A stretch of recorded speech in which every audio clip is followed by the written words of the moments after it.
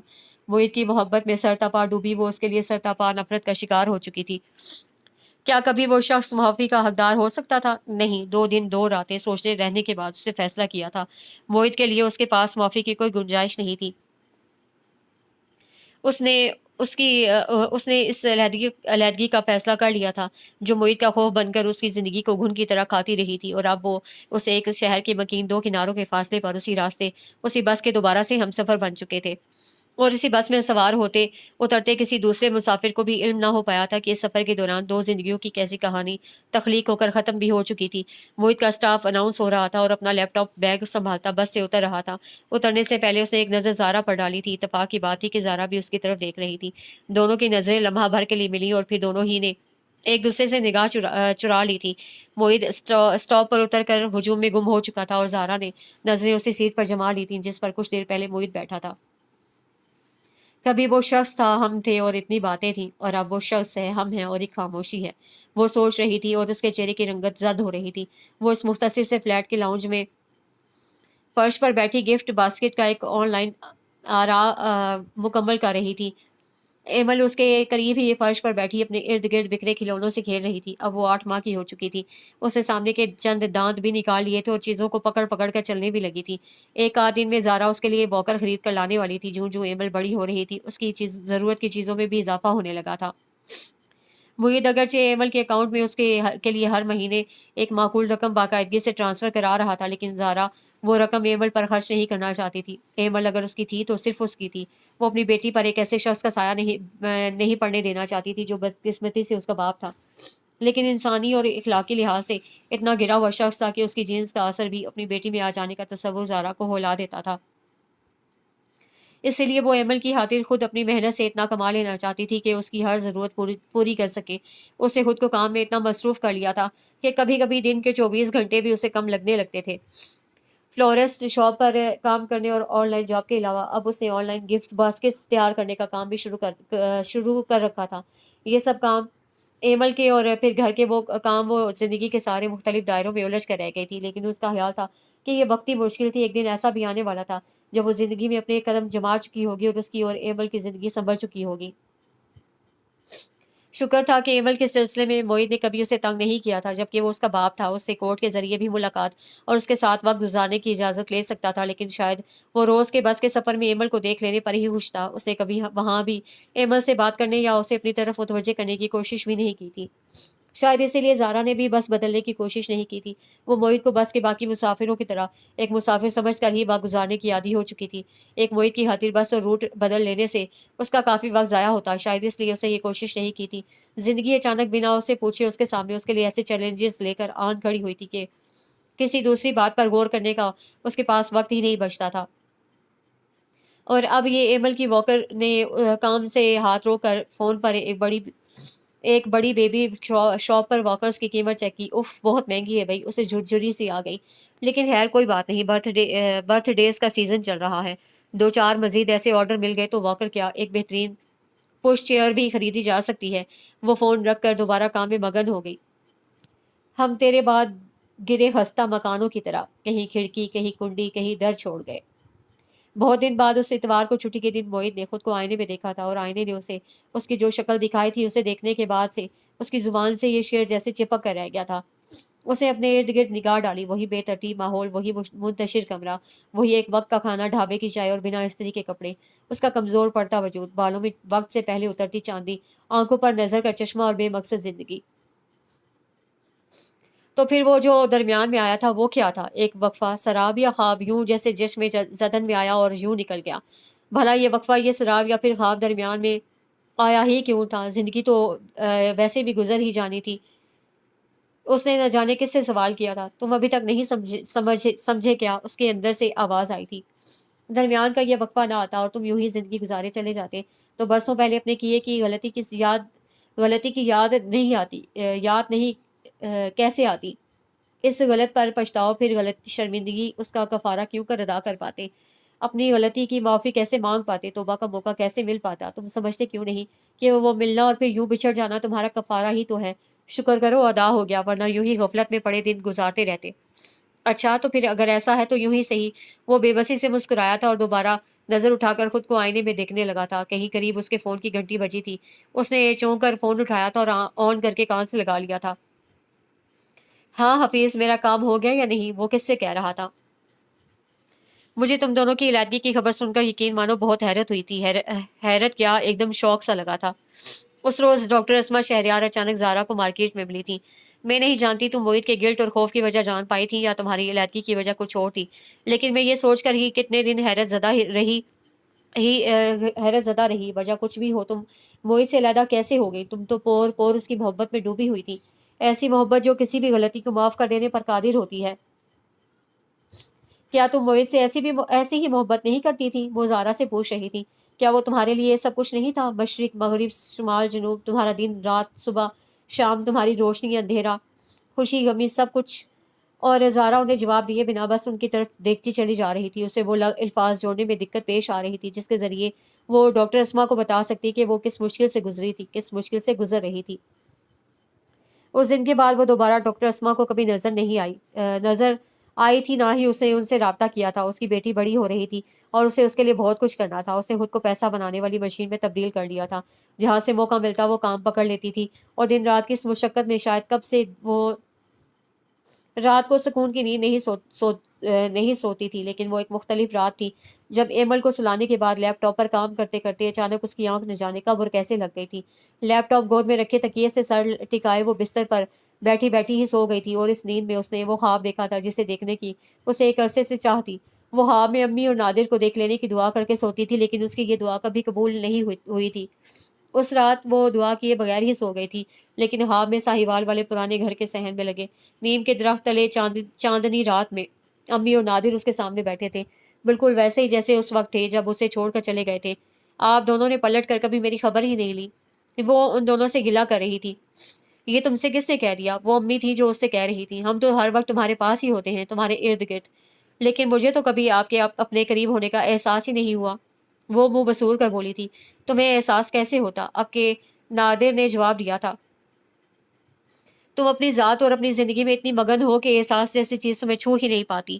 ایسے تو نہ کہو، کوئی دن ایسا کبھی نہیں گزرا جب میں نے آپ لوگوں کو یاد نہ کیا ہو۔ تم دونوں تو میری زندگی کا روگ بن کر میرے ساتھ رہتے ہو۔ تمہیں اندازہ ہی نہیں کہ وہ تم ہی تو تھے جس کی وجہ سے میں نے وہ کہتے کہتے رکی تھی۔ کہو رک کیوں گئی؟ نادر کہہ رہا تھا۔ وہ میں ہی تھا جس کی وجہ سے تم نے موہت کو چھوڑ دیا، یہی کہنے لگی تھی نا تم؟ زارا نے چونک کر پہلے نادر اور پھر امی کی طرف دیکھا تھا۔ دونوں کے چہرے چاند کی روشنی میں چمک رہے تھے۔ امی نے خفگی سے سر جھٹکا تھا۔ میں تو مر گیا تھا زارا، نادر کی آواز آئی تھی۔ مجھے تو یوں ہی مرنا تھا، اسی دن اسی وقت اسی طرح، وہ کہہ رہا تھا۔ وہ میرا مقصوم تھا۔ اس نے حیرت سے نادر کی طرف دیکھا۔ موہت تو بلا ارادہ اس حادثے کا شریک بن گیا تھا۔ ٹکر تو مجھے کسی اور نے ماری تھی، لیکن وہ تمہیں اسی طرح تڑپتے چھوڑ کر بھاگ گیا تھا۔ زارا کے لہجے میں غصہ اترا۔ اور کیا کرتا وہ؟ نادر ہولے سے مسکرایا تھا۔ جانتی ہو اس وقت اس کی عمر کیا تھی؟ اس کے حالات، اس کی تجربہ کاری، کبھی غور کیا ہے اس پر؟ لیکن انسانیت اور اخلاق، زارا نے کہنا چاہا۔ کس سے سیکھتا وہ یہ سب؟ سکھانے والی اس کی ماں تو دنیا میں تھی نہیں۔ ایک دن کے لیے بھی پکڑا جاتا تو اسے وہاں سے چھڑانے آنے والا بھی کوئی نہیں تھا۔ اوپر سے اس دوسرے لڑکے جو اصل مجرم تھا کہ ڈراوے۔ تم نے کبھی سوچا ہے کہ ان حالات میں موہت کی جگہ کوئی اور ہوتا؟ میں بھی ہوتا تو کیا کرتا؟ بھاگنا جانا جاتا تو اور کیا کرتا؟ وہ نادر تھا جو اس حادثے میں مر گیا تھا جس میں موہت انوالو تھا، اور اسی نادر کو مرتے چھوڑ کر بھاگ گیا تھا۔ یہ وہی نادر تھا جو مرنے کے بعد موہت کی صفائی پیش کر رہا تھا۔ تم نے تو زارا اس بات پر بھی غور نہیں کیا کہ اتنے برسوں بعد جب موہت کو پتہ چلا کہ اس حادثے میں نادر مر گیا تھا تو وہ کسی پچھتاوے اور شرمندگی میں مبتلا ہو گیا۔ اب یہ بات امی کہہ رہی تھی۔ وہ انسانیت سے اتنا عاری اور اخلاق سے ایسا گرا ہوا شخص ہوتا تو کسی پچھتاوے اور شرمندگی میں مبتلا ہوئے بغیر تمہارے ساتھ اسی طرح نارمل زندگی گزارے چلا جاتا۔ تمہارے فرشتوں کو بھی خبر نہ ہوتی کہ اس حادثے میں اس کا کوئی تعلق تھا۔ امی کے لہجے میں زارا کے رویے سے مایوسی تھی، دکھ تھا۔ اور چلو تم نے بڑا کارنامہ کر لیا، نادر کہہ رہا تھا۔ میرے حادثے میں ملوث ہونے کے اقرار پر موہت کو اپنی زندگی سے بے دخل کر کے اس سے اپنی نفرت کا اظہار بھی کر لیا، اسے سزا بھی دے ڈالی۔ لیکن کبھی اپنی اس بچی کے بارے میں سوچا ہے؟ اس کا کیا قصور ہے جو باپ کے ہوتے ہوئے بنا باپ کے زندگی گزارتی رہے گی؟ اپنا وقت یاد ہے جب ابو ہمیں چھوڑ کر چلے گئے تھے تو باپ سے محرومی نے ہم پر کیسا اثر چھوڑا تھا؟ ایک بار یاد تو کر کے دیکھو۔ نادر کے لہجے میں خفگی تھی۔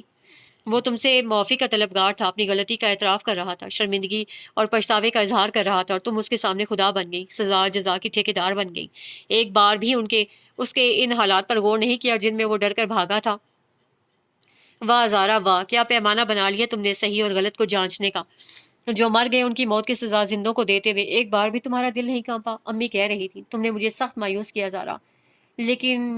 مگر وہ اپنی صفائی میں کچھ کہنا چاہتی تھی، لیکن وہ اس کی بات سنے بغیر ہی چلے گئے، اچانک کہیں غائب ہو گئے تھے، اور وہ تنہا اس صحن میں نیم کے درخت کی شاخوں سے چھن کر آتی چاند کی روشنی میں فرش پر بیٹھی رہ گئی تھی۔ وہ زارا کا آف ڈے تھا اور موہت یہ جانتا تھا، جبھی اس روز وہ دفتر سے جلدی اٹھایا تھا۔ وہ اوائل مارچ کی ایک خوشگوار سپہر تھی جب وہ زارا کے فلیٹ تک پہنچا۔ فلیٹ کا بیرونی دروازہ لاکڈ تھا۔ اسے افسوس ہوا وہ بغیر کنفرم کیے زارا اور ایمل گھر پر تھیں یا نہیں، ادھر کیوں چلا آیا تھا، لیکن پھر اسے خیال آیا کہ وہ کنفرم کرتا بھی تو کس سے؟ زارا سے پوچھتا تو یقیناً وہ ادھر آنے اور ملاقات کرنے سے منع کر دیتی۔ یہاں آنے کا مقصد پورا نہ ہونے پر مایوس ہوتا وہ دو فلیٹوں کے درمیان بنی بیلکنی کے درمیان آ کھڑا ہوا۔ اس سے پہر ہوا خوشگوار تھی اور سارے میں بہار کی خوشبو پھیلی تھی۔ بیلکنی سے نیچے قریب ہی بنا پارک نظر آ رہا تھا جس میں بچے کھیل رہے تھے۔ جبھی ان کھیلتے بچوں میں سے اسے ایمل نظر آئی جو اب پاؤں پاؤں چلنا سیکھ چکی تھی۔ ایمل کو وہاں موجود دیکھ کر جیسے اس کے وجود میں بجلی سے بھر گئی۔ وہ تیزی سے لفٹ کے بجائے سیڑھیاں اترتا نیچے آیا تھا اور پارک کی طرف چل رہا تھا۔ پاؤں پاؤں چلتی ایمل ربڑ کے ایک چھوٹے سے رنگ برنگے بال سے کھیل رہی تھی اور اس کے قریب سنگی بینچ پر زارا اکیلی بیٹھی تھی۔ بال ایمل کے ہاتھ سے نکلی اور لڑکتی ہوئی موہت کے قریب آ کر ٹھہر گئی۔ اسے بال اٹھا کر ایمل کی طرف پھینک دی۔ جواب میں وہ اس کی طرف دیکھ کر کھلکھلا کر ہنسی تھی۔ اسی ہنسی کی آواز نے موہت کے اندر کچھ بری طرح توڑ لیا تھا۔ زندگی کی سب سے بڑی خوشی اور خوبصورتی سے صرف اس کے منہ موڑ لینا، اس لیے منہ موڑ لینا کہ آپ کو انجانے میں ایک غلطی کا کفارہ ادا کرنا ہے کیسی جان لیوا صورتحال ہو سکتی ہے، یہ موہت سے زیادہ کون جانتا تھا۔ میں اس ہفتے کی رات کو کینیڈا فلائی کر رہا ہوں۔ تمہیں یہ بتانے آیا تھا کہ میں جا رہا ہوں، لیکن یہاں میرا جو کچھ بھی ہے، فلیٹ، بینک بیلنس اور ایک پلاٹ، وہ سب میں نے ایمل کے نام ٹرانسفر کر دیا ہے۔ مجھے لگتا ہے کہ جو میرا ہے اسے ایمل کے استعمال میں نہ لا کر تم زیادتی کر رہی ہو۔ انسان کتنا ہی گنہگار کیوں نہ ہو، اپنی اولاد کے لیے وہ ایک باپ ہوتا ہے۔ میں اپنے گناہ کی پاداش میں باپ ہونے کی حیثیت سے دستبردار ہوا، لیکن ایمل کو میری بیٹی ہونے کی حیثیت سے دستبردار کرا کے تم میرے ساتھ نہیں اس کے ساتھ زیادتی کرو گی۔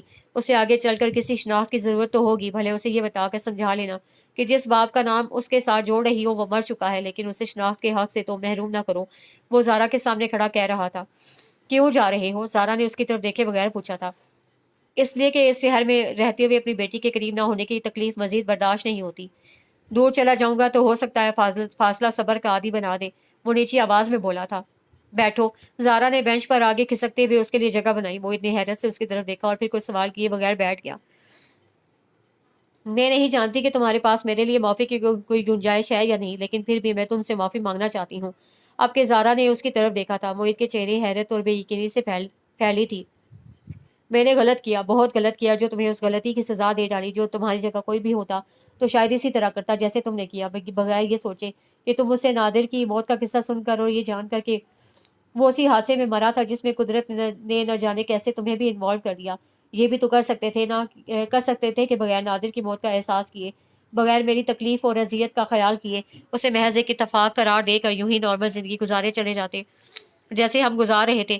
مجھے عمر گمان نہ ہوتا ان دونوں میں سے ایک تم تھے جو نادر کو مرتا دے کر چھوڑ بھاگے تھے۔ میں نے کب کی دل میں پالی ساری کی ساری نفرت تم پر انڈیل دی، یہ بھی نہ سوچا کہ وہ کیا خبر تھی جو تمہیں گلٹ میں مبتلا کر کے نارمل زندگی سے اتنی دور لے گئی۔ میں نے تو ایک لمحے کے اندر تمہاری اس بے پایاں محبت کو بھی جھٹک ڈالا جو تمہیں مجھ سے تھی، اور جس کے چھن جانے کے خوف کے تمہیں کسی روبوٹ جیسی زندگی کی طرف دھکیل دیا۔ مجھے ایک لمحہ کے لیے بھی یاد نہیں آیا کہ میری ماں نے مجھے تقدیر پر یقین کرنا سکھایا تھا۔ اس نے مجھے یہ بھی سکھایا تھا کہ سزا دینے سے معاف کر دینے والا بڑا ہوتا ہے۔ میں دل میں برسوں کی پالی نفرت کے ہاتھوں اتنی مغلوب ہو گئی کہ میں نے محبت کے ہونے کی اتنی بڑی حقیقت کو بھی جھٹلا ڈالا۔ میں نے کسی بھی معیار پر صحیح اور غلط کو پرکھے بغیر فتویٰ سنا دیا کہ محبت ہمیشہ رہنے والی چیز نہیں ہوتی، یہ ختم بھی ہو جاتی ہے اور مر بھی جاتی ہے۔ میں نے ان لوگوں کے لیے جو مر چکے تھے دو زندوں سے زندگی چھین لینے کو اپنا انتقام سمجھ لیا اور خوش ہو گئی، جو چاہتی تھی اللہ نے مجھ سے پورا کر دیا۔ وہ بول رہی تھی اور موہت ساکت بیٹھا سن رہا تھا، اور میں تو شاید اپنے فیصلے کے درست ہونے کے گمان میں مگن شاید جو ہی زندگی گزارے چلی جاتی، جو مر چکے ہیں جن کے مرنے کا بدلہ میں تم سے اور ایمل سے لے رہی تھی، خود آ کر تمہارے حق میں تھے، میری غلطی کا احساس نہ دلاتے۔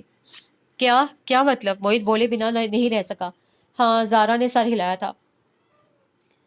وہ دونوں میرے خواب میں آئے تھے، دونوں کے دونوں، امی اور نادر، اور وہ خواب اتنا واضح اور صاف تھا کہ میں چاہ کر بھی اسے محض خواب سمجھ کر جھٹلا نہیں سکتی۔ انہوں نے مجھے یاد دلایا کہ میں کون ہوتی ہوں، سزا اور جزا کا اختیار اپنے ہاتھ میں لینے والی۔ میں کون ہوتی ہوں، تمہارے خلوص کو، تمہاری سچائی کو جانتے ہوئے بھی تمہارے معافی مانگتے ہاتھوں اور اعتراف کرتی زبان کو جھٹک دینے والی۔ میں کون ہوتی ہوں، ایمل سے ایک جیتے جاگتے باپ کا سایہ چھین لینے والی۔ اس کی آواز بھرانے لگی تھی۔ اپنی غلطی کا اعتراف کر لینا اور ہاتھ جوڑ کر معافی مانگ لینا کتنا مشکل عمل ہے، یہ آج میں سمجھ سکتی ہوں۔ اس نے موہت کی طرف دیکھا تھا۔ جب تمہارے سامنے اپنی غلطی کا اعتراف کر رہی ہوں، اور اس نے دونوں ہاتھ موہت کے سامنے جوڑ دیے، تم سے اپنی غلطی کی معافی مانگ رہی ہوں، یہ مشکل کام تم نے کیسے کیا ہوگا مجھے آج احساس ہو رہا ہے، لیکن جو میں نے غلط کیا ہو سکے تو اس پر مجھے معاف کر دو۔ میرے ہاتھ جوڑے ہیں اور زبان اعتراف کر رہی ہے۔ میں جانتی ہوں تمہارا دل مجھ سے کہیں زیادہ بڑا ہے، کوئی یوں ہی تو اپنی زندگی کی ہر خوشی سے دستبردار نہیں ہو سکتا، اس کے لیے تمہارے جیسا بڑا دل چاہیے ہوتا ہے۔ معاف کر دو مجھے، نہ کر سکو گے تو بھی مجھے گلہ نہیں ہوگا، کیونکہ تم معاف نہ کرنے کا حق رکھتے ہو۔ وہ اب آنسوں کے ساتھ رو رہی تھی اور موہت بے یقینی سے ایک ٹک اس کی طرف دیکھ رہا تھا۔ اللہ اتنا اور ایسے میں بھی مہربان ہو سکتا ہے، وہ بھی اچانک بغیر کسی توقع اور امید کے وہ سوچ رہا تھا۔ وہ تو جلا وطن ہونے کا اعلان کرنے یہاں آیا تھا، اللہ نے اس کے سامنے گھر لا کھڑا کیا تھا۔ وہ رہی صحیح خوشی جو بس کے سفر کے دوران زارا اور ایمل کو دیکھ لینے پر اسے ملتی تھی، اسے بھی دستبردار ہونے یہاں آیا تھا۔ اللہ نے خوشیوں کا پورا باغ اسی کی نظروں کے سامنے کھلا دیا تھا۔ اللہ نے شاید اس کا کفارہ قبول کر لیا تھا، اس کی توبہ قبول کر لی گئی تھی، اس کو جلا وطنی اور در بدری سے بچا لیا گیا تھا۔ وہ اچانک مل جانے والی خوشی کے آنسو تھے جو اس کی بصارت کو دھندلا رہے تھے۔ اس نے انگلیوں کی پوروں سے ان آنسوں کو صاف کیا تھا اور زارا کے جڑے ہاتھوں پر ہاتھ رکھ دیے تھے۔ مجھے گنہگار مت کرو زارا، تم نے میری معافی کی درخواست قبول کر لی، آج میں دل کے ہر بوجھ سے آزاد ہوا۔